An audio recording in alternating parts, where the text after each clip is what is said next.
I read something that just struck me. You described not being able to do something that your friends were able to do, like go to a club, a nightclub and go dancing. Right. And the way you described it was that everyone wants to see how Harry Potter dances or whatever, right? Yeah. And what I took away from that was that every move you made was scrutinized, and there must have been a pressure associated with that. And I imagine that would feel like everywhere you went, you were still around the same people that knew you in high school that wouldn't let you grow and move on or something. I mean, nobody consciously obviously doing that, but no, in your own head, though. Yeah, I mean, I think there's it's one of the reasons I love spending time in New York, is that, like, no one really gives a like about who you are. Like, I can walk in places and no one cares, and it's great.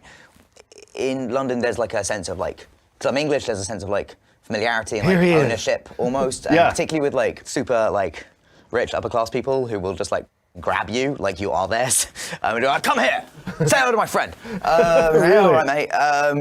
It's that familiar. Oh yeah, and not always, but sometimes. God, you've probably had some of the awkwardest moments in history. Yeah, some. But there is like an awareness that I really struggled with, particularly in my like late teen. But you would feel watched when you went into a bar, when you went into a pub, and then, you know, in my case, the quickest way of forgetting about the fact that you were being watched was to get very drunk, and then as you get very drunk, you become aware that, oh, people are watching more now because now I'm getting very drunk, so I should probably drink more to ignore that more. And like, you know, so it gets into, you know, you get into it can affect your psyche, and you sort of have to, and I think that's something, as I said, there is no blueprint for starting young and working stuff out. Right. That's why, like, whenever people like having a go at like Justin Bieber, drag racing cars or whatever, I'm always like, yeah, but you know, I don't know, like, stuff could be super crazy for him right now. I don't like it. There's an empathy because unless you're on that side of it, there's no way you can understand it. You don't quite know how kind of overwhelmed it's possible to get in it, or to, you know, and it's also, part of the thing is the expectation that you should just be delighted all the time. You know, you have a great job, you're wealthy, you don't have a right to ever feel sad or to not be like excited about the whole thing all the time. And I think that's a pressure as well, because if you suddenly start to feel like, man, if I am just feeling some human emotion of sadness, does that mean I'm doing this wrong? Does that mean like I'm not good at being famous or not good at, you know, living my life? But the thing I'm so lucky about is that I love it, and I ultimately love the work, and that's the thing I'll always go back to.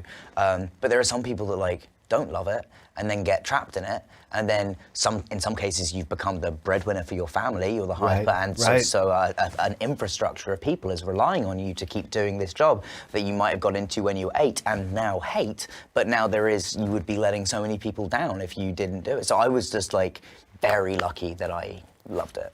Well, that's a good point. So when you found yourself in that situation of, oh, I'm just going to drink and try to forget about it, and then I'll drink more because I can't forget about it because how did you sort of pull yourself out of that spiral? Because that was probably the fulcrum in your life where it could have gone either way, right? Yes, I think so.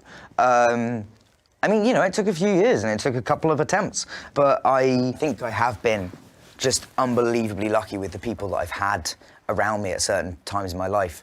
And I met some really key people, some of them actors, some of them not, who just gave me great advice and really cared for me. And ultimately it was my own decision. Like, I woke up one morning after a night going like, this is probably not good. And I don't miss it generally, like, now at all. Like, I really, and I know, and that varies for some people really still do, and some people like don't. And when I think of like, like the sort of chaos I used to invite into my life, I'm like, I'm really much happier now. And I think there was some part of me that was like, actors have to be like crazy cool drunks. Like, I have to live up to this weird image that I have in my head of what it is to be like a famous actor or something. And then at a certain point it becomes about like, who are you actually? Like, if you're dropping all pretenses, like, what makes you happy?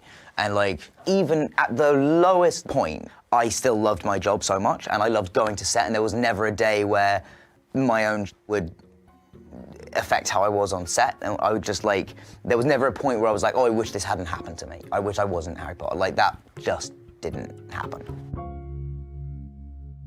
Hey folks, thanks for watching. If you like what you just saw, then why not subscribe? Click right here for lots more off camera.